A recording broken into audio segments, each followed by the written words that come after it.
हमारा अगला सवाल है एक्सरसाइज 13.1 का पांचवा सवाल है a hemispherical depression is cut out from a face of cubical wooden blocks such that the diameter L of the hemisphere is equal to the edge of the cube. Determine surface area of the remaining solid.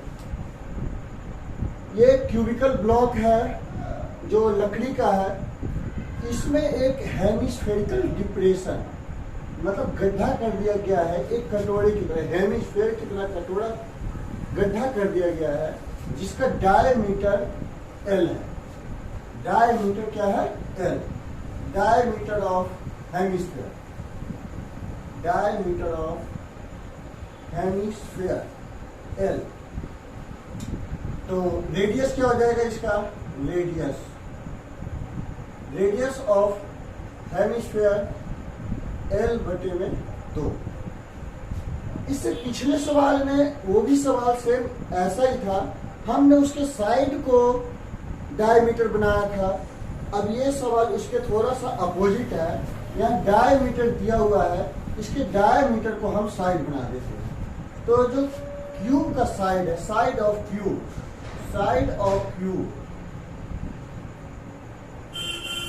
जो है इसके equal हो जाएगा diameter of hemisphere. Diameter of hemisphere कितना है? L। Side of cube. तो ये सवाल सेम उसी की तरह है, इसको आगे करते हैं। Total surface area of wooden block.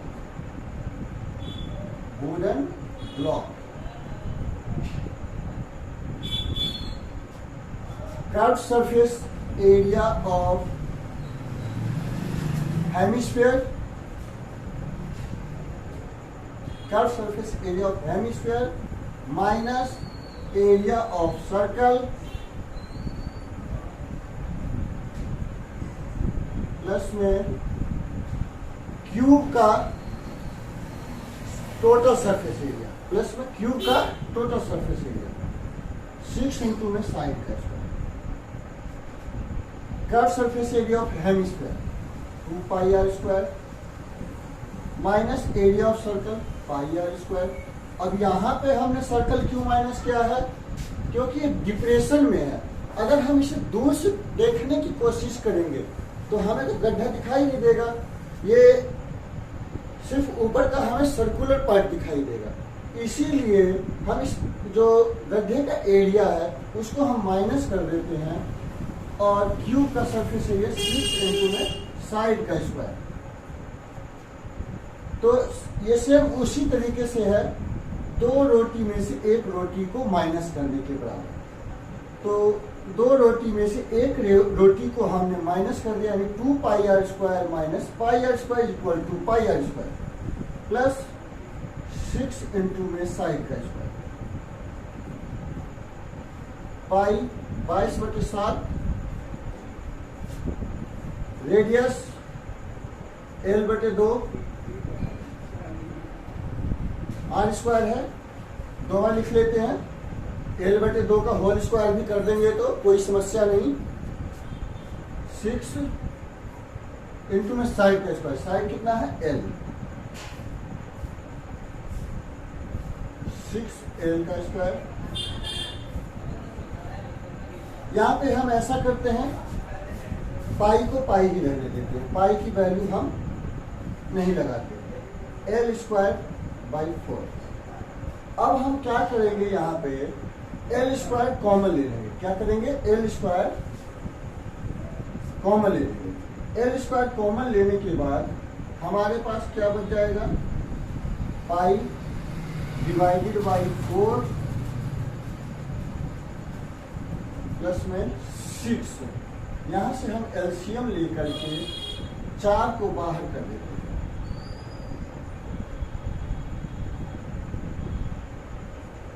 Square unit. जब हमें किसी की यूनिट नहीं दी हुई है, सेंटीमीटर या मीटर नहीं दिया होता है, तो हम वहां पे स्क्वायर यूनिट्स का यूज करते हैं।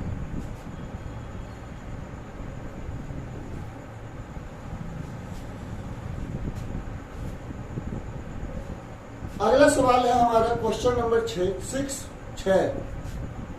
A medicine capsule is in the shape of cylinder with two hemispherical stuck to each of its ends. The length of the entire capsule is 14 mm and the diameter of the capsule is 5 mm. Find surface area.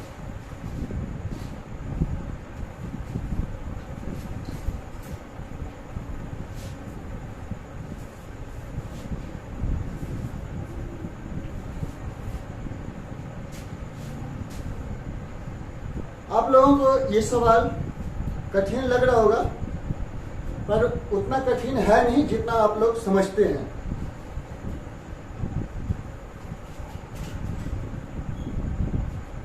Medicine capsule, capsule किस तरीके का होता है? इसका थोड़ा part cylindrical होता है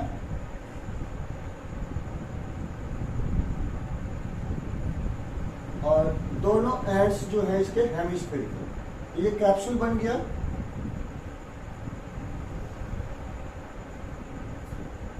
इस कैप्सूल से हम बीमारियों का इलाज तो नहीं कर सकते, बस सवाल कर सकते हैं।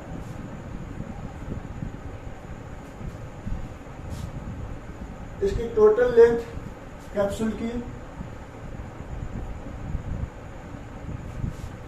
की टोटल लेंथ दी हुई है 14 mm। Total length 14 mm। Diameter capsule का 5 mm।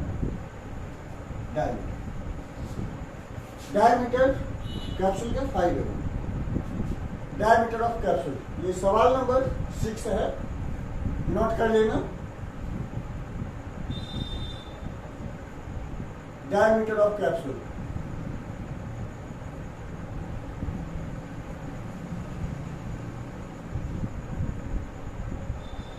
diameter of capsule 5 mm. Radius of capsule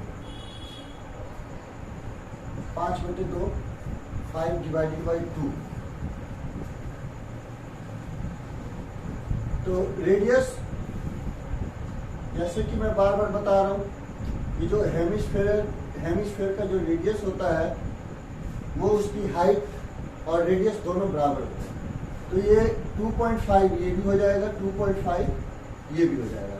तो हमारी जो सिलेंड्रिकल लेंथ है, सिलेंड्रिकल लेंथ टोटल 14 mm है।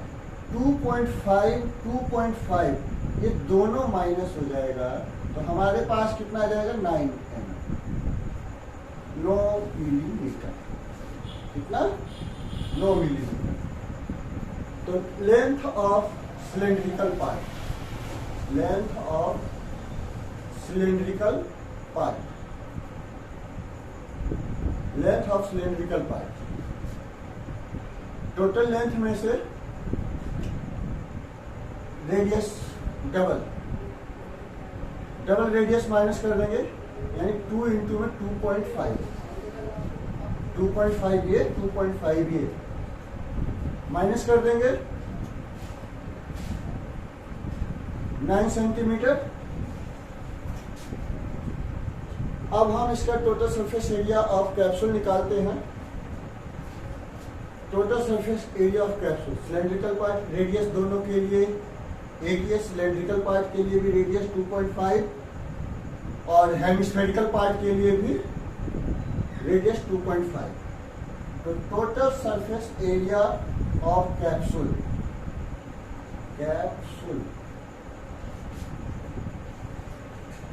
दो हेमिस्फीयर है, 2 गुना में curve surface area of hemisphere. 2 hemisphere है, इसलिए हमने यहां 2 से मल्टीप्लाई किया, प्लस सिलेंड्रिकल पार्ट है ये, area of curve surface area of cylindrical part, cylindrical part 2 Guna curve surface area of hemisphere 2 pi r² plus curve surface area of cylindrical part, curve surface area of cylindrical part क्या हो जाएगा 2 pi R H. अब value put कर देते हैं इसमें, 2 गुना 4 पाई 22/7, radius 5/2, 5 divided by 2 plus 2 pi 22/7, 22/7, radius 5 divided by 2, height 9। इसमें कुछ अगर डिवाइड होता है तो डिवाइड कर देते हैं और नहीं होता है तो नहीं करते। 2 गुना 4, इस 2 से ये 2 कैंसिल हो जाएगा, बाकी को मल्टीप्लाई कर देते हैं, 5 5 25, 25 गुना 50, 550, 22 पंजे 110 गुना 9 बटे में 7। इसको भी आगे मल्टीप्लाई कर देते हैं, 550 बटे में 7, 11 9 90, 990 बटे में 7। अब इसको ऐड कर देते हैं एलसीएम लेकर के, तो ये हमारे पास आंसर आ जाएगा 1540/7 यानी 220 mm²। Total surface area of capsule जो है हमारा 220 mm²।